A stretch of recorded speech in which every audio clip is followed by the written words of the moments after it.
প্রান্তিক জনগোষ্ঠীর স্বাস্থ্যসেবা প্রদানে সরকারি স্বাস্থ্যকেন্দ্রে বিনামূল্যে ওষুধ সরবরাহ, প্রাথমিক চিকিৎসা সেবা প্রদানের কথা থাকলেও তা মিলছে না। পর্যাপ্ত জনবল না থাকা এসব স্বাস্থ্যকেন্দ্রের সেবা থেকে বঞ্চিত হচ্ছে অনেকেই। সৃজনকৃত পদ থাকলেও নেই জনবল। বাধ্য হয়ে চিকিৎসার জন্য রোগীরা ছুটছেন উপজেলা জেলায়। হবিগঞ্জের ইউনিয়ন স্বাস্থ্য ও পরিবার কেন্দ্রগুলোর বিস্তারিত জানাতে আমাদের সঙ্গে এই মুহূর্তে সরাসরি যুক্ত হবেন সহকর্মী মোহাম্মদ আব্দুর রউফ সেলিম। সেলিম, যে অভিযোগগুলোর কথা শোনা যাচ্ছে স্বাস্থ্যসেবা নিয়ে, আপনি তো সরেজমিনে রয়েছেন, সেখানে আসলে চিত্রটি আপনি কেমন দেখতে পাচ্ছেন? শারমিন, হবিগঞ্জে 52টি ইউনিয়ন পরিবার কল্যাণ কেন্দ্র রয়েছে।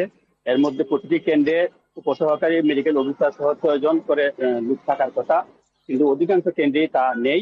ফলে বাধ্য হয়ে ভোগান্তিতে পড়ছেন সাধারণ মানুষ।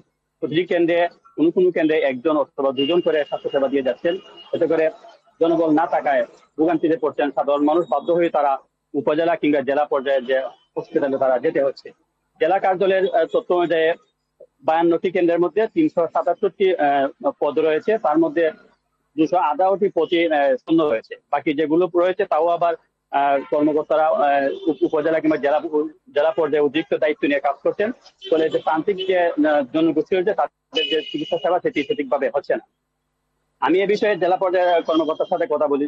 তিনি বলছেন যে চিনি প্রক্রিয়া শুরু হয়েছিল, কিন্তু চলমান পরিস্থিতির কারণে তা বন্ধ হয়ে যায়। তারা ঊর্ধ্বতন কর্তৃপক্ষের সাথে কথা বলেছেন যে প্রক্রিয়াটি যদি আবার শুরু হয় তাহলে হয়তো যে তাদের যে সমস্যা, এই সমস্যার সমাধান হবে। শারমিন।